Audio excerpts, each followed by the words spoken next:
And I just wish I never said those things because I feel like it was more harmful than it was helpful. Yeah. All right, what's up? You in the field with the Trackstarz, Ryan Righteous, Shantana, DJ Jeremiah. We got Andy Mineo in the building. How you doing, sir? Said it right. I like it. Great. Yeah, we had a whole controversy about how to say your name. Our DJ is famous for, it's a rite of passage. He says every artist's name wrong. So if he hasn't said your name wrong, you ain't really nobody yet. Oh, that's so great. It's a rite of passage. And My mother used to do that to restaurants we'd go to. It's the worst, but it was the best at the same time. Dude, I mean, we're so excited to finally be sitting down with you, man. We've been tracking you since you had a different name, and now you're like blowing up, killing it. So we want to kind of get a feel for who you are. And I want to first, actually, you know what? Everybody knows who you are. Let's talk about the Arrow, the last two EPs, right? The Arrow and the Sword. And the Sword. Yeah. You talked about doubt. And I heard you talk about it with I think it was the Roommates podcast. Yep. Talked about doubt. And I want to kind of get into that because I really appreciate what you said. Thank you. Because I think we're in an age now where it's time to start being honest about where we are as Christians. Sure. And I remember he was talking about how like you could put out a facade, right, of everything being good all the time, and there's not a lot of space, especially with your spotlight, to be honest and to actually go through a journey with Christ. Everybody expects you to already got it figured out. Sure, yeah. What's your journey since that those two EPs? Are you still processing through all that stuff? And what's your advice for artists that are in the same space? Yeah. A buddy of mine, Sho Baraka, said in an interview one time, he said, "Here's my opinion at this moment." And I always loved that because what it said was, by the time this is out, it could have changed. You know what I'm saying? Or this, I might be at a different spot next time you talk to me. I always appreciated that because it gave room for himself to be a growing and evolving person in the public, which all of us are. Some people have a public platform, some don't. But, for me, those EPs were really created in a time where there was a lot of confusion in my faith. And in some ways there still is. And I think for a lot of us, the election of Donald Trump, of the 44th president, was really a moment for a lot of people that it kind of pulled the curtain back on like America, Christianity, where a lot of people's allegiance lied. And I think it was just like, it's there, that like racism and that like favoritism and all kinds of things like classism, all that stuff is there, but it's one of those moments when it's really laid out in front of you that you're like, oh, and it's kind of a shock. And I think there's a lot of people grieving. Like, you got to remember, right around that time, 2015, 2016, we were seeing black kids getting murdered like every week. And with social media stuff, I mean, there's still just such traumatic images of that guy Philando that was taking rough. His last breaths on Instagram Live with his girlfriend and just got shot by a cop, and the guy after he shot him, he's still standing over him like breathing like, I told him, and you're like, bro, you just killed the man. He's not gonna do nothing to you. You're still standing there terrified, and you're just seeing like images like this over and over again, and then you're seeing Donald Trump get elected into office, and knowing that 81% of evangelical Christians put that man there. And it's just kind of one of those wake up calls where you're like, oh, this is what we're dealing with. This is what's going on. You guys are those guys. And so there was a lot of grieving, like just for the loss and like the lack of care for black lives, the lack of responsiveness from the white American church, which had been a lot of who we saw as our brothers and sisters and rallied around together. And so a lot of that's happening, and a lot of questioning of like, why are things the way that they are? God, where are you in this? And then the question that I was having a lot was like, okay, if I have learned about God through these people, yet when these things happen, they're nowhere to be found, I have to question what I've learned from these people. And so it was a lot of what I call deconstructing of what I believed about God. And the terrifying thing about deconstructing what you believe is that you don't know if when you get to the end of it, if you'll be left with nothing. Got you. Yeah. And you don't know if you let go of what you believe, that you'll end up not believing anything. Yeah. And then a lot of what you built your life on, your family on, your marriage on, your friendships on, your church community on, could all essentially, it's like it could be in jeopardy. Yeah.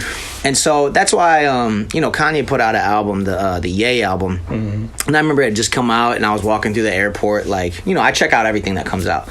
And I put it on, and I was in the bathroom, and that one song called Ghost Town came on, and I'm in the bathroom, and all of a sudden I just start crying. Oh wow. And I was like, what is going on? I'm in a public bathroom, in the airport, oh, good. And I was like, it's something was so beautiful. And at the end of the song, 070 Shake, the girl at the end, was saying, I let go of everything that I believed. I put my hand on the stove to see if I still bleed, and nothing hurts anymore. I feel kind of free. And I was like, I had to rewind it and listen to the lyrics to find out why I was, because it hit my emotional center, but I didn't even know what I was. So I was like, why did I just respond that way? And it was because he said I was letting go of everything I once believed. Yeah. And I was like, oh my God, that's me. Yeah. And so it was a very scary time, but I think, questioning your faith or asking questions or having doubt is usually not welcomed in a lot of circles, because people feel like it's dishonoring to God, or that you're a bad person or a bad Christian if you question things. And really, I hope that through these projects we would dispel that. Yeah. That God can handle us being honest with him and coming to him and asking questions and, bringing our doubts and our fears, because then they can be addressed. Yeah. You know what I'm saying? As opposed to just sitting, underneath the surface and kind of eating us alive. Yeah. And, man, there was this one quote that I love. It's, the opposite of faith isn't doubt. It's fundamentalism. Yeah. Which is I don't have any questions because I got all the answers. I don't have any doubts because I'm 100% sure about all of this. And it's well, then how come the Bible is very clear that you have to walk by faith, not by sight? Yeah, yeah. You literally have to exercise faith. And faith can exist when there's doubt. Yeah. It can't exist when there's absolutely no doubt. Feel me? So, it's just this beautiful tension that I've found, working through that as a human and then as an artist expressing those things. And I think, through this time of questioning, asking questions, reassessing what I believe, reconstructing what I believe, I found other camps, other circles, other tribes, that aren't so up in arms about questions like this. Yeah. That they're very welcoming and opening to those kind of conversations. And it's just felt like I've found a new home in a lot of ways, and that it's okay to feel what I'm feeling and to grow the way I'm growing and to challenge the things I've challenged. So. During that time of questioning and doubt and disbelief, how much did you lean on your team, or how much did it help to have a team of artists around you or people around you who care about you during that time? Yeah, man. We have a group text with a bunch of the guys from Reach and outside of Reach, but just basically the homies. And it was great to be able to text them and to talk about stuff. And even as everything was happening in those years, 2015, 2016, we were sharing each other's thoughts, vulnerability in there. And it felt good to just have other guys that were going through it, thinking through it, encouraging each other. So I would say that was a big part. It seems definitely coming out on the other side good. Honestly, what you're saying is closer to God than a lot of where those people are, because if you're in a place where you think everything, I figured out everything out, anybody who says something that's a little bit off, I'm going to attack them online. That kind of space is almost a little bit further away from God. He wants you to be in that vulnerable, I need you all the time space. What's going to get the crew that we're talking about to move away from that legalistic, Pharisee-like adherence to this, not just church, but the whole politics of church. Yeah, it seems like there's almost another thing controlling the church beyond just the walls. that's a bigger conversation, I think, about church and church structure, which I have also been questioning and rethinking through quite a bit. Yeah.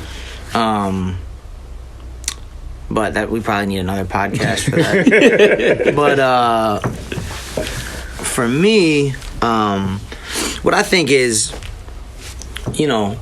what I said in Clarity was like, all I want is clarity because all my heroes are frauds just like me. Yeah. What we're finding out is like we're in the era of finding out that all our heroes are frauds. Yeah. And that like you see R. Kelly coming down, Michael Jackson coming down, like everything is like being exposed. Yeah. All of these actors, actresses, Hollywood, Weinstein, like it's just like the secrets can no longer be held, and so these pristine images of people are going to continue to be demolished because of our accessibility to information and videos and all that stuff.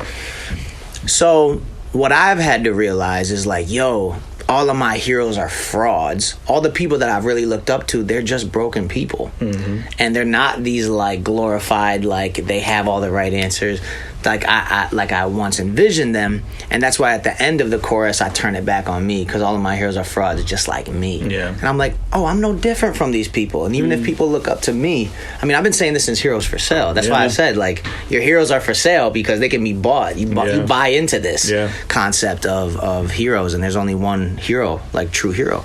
So I think what happens is you live a little bit more life, and your idealism usually starts to get shattered. Mm-hmm. Because like it's like the Kyrie Irving situation.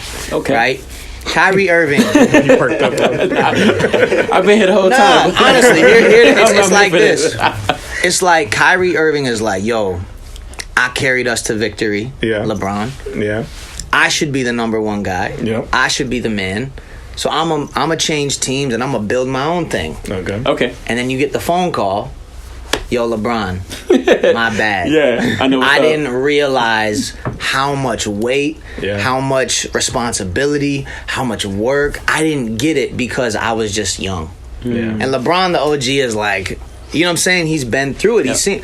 So I think sometimes just in our youngness, whether it's in a physical age or just a spiritual age, in our youngness and our prematureness, sometimes we can just be super critical of people. Yeah. If I was doing it, I would have done it like this. Until people get there and they realize how difficult it is to navigate, that's usually what humbles people. Yeah. I've gotten so many phone calls. I've tried to tell people, talk to people, even people on the label, young dudes I try to bring under my wing, and they're like, nah, bro, you're bugging. A year later, I get the LeBron phone call. You know what I'm saying? And it's like, my bad, son. I didn't know.